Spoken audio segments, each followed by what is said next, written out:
In this video you will learn how to change your driving test date on the Testi app.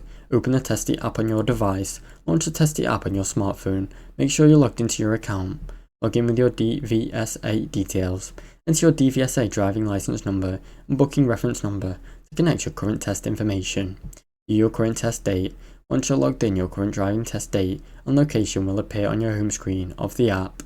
Search the available test dates, tap and find, enter early date, reschedule test.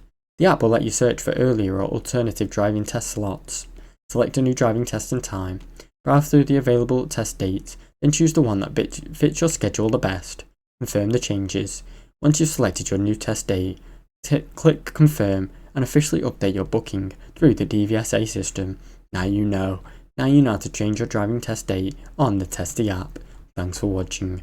Don't forget to like and subscribe.